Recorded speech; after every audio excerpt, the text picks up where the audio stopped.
À la mort de sa mère Paulette, William Scheller a appris un lourd secret que celle-ci gardait pour elle depuis plusieurs années, l'identité de son père biologique.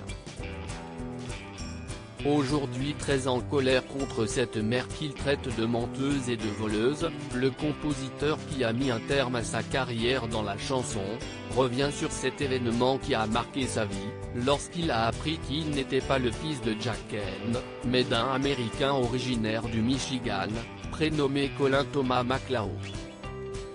Je suis rentré sonner chez moi. Ce jour-là je n'avais plus rien. Plus de racines, plus de famille, confie-t-il dans les colonnes de Paris Match, en kiosque jeudi 18 mars. CST alors que William Scheller se lance grâce à Internet à la recherche de son père biologique, dont il ne connaît alors que le prénom, Colin ou Thomas, comme lui avait soufflé sa mère juste avant de mourir. Et je suis tombé sur un Colin Thomas McLeod dans le Michigan.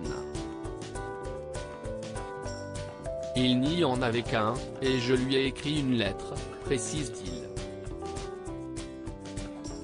Malheureusement pour le compositeur, son père biologique était mort en 1989, avant de pouvoir le rencontrer.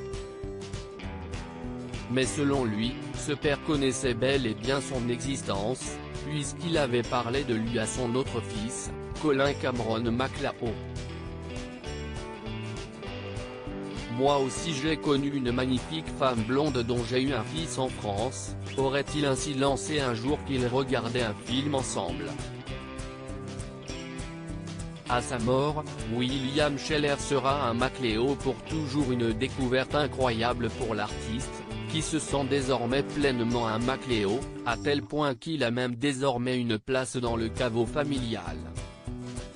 À partir du moment où l'on est entré en contact, au bout de 3 ou 4 mailles, ils m'ont annoncé y avoir réservé ma place, explique-t-il, ajoutant que s'il est donc là-bas, à Détroit, que ses cendres iront. Et je serai un McLeod pour toujours, a-t-il ajouté, lui qui se rend régulièrement dans la famille de son père biologique, et se sent même désormais plus américain que français.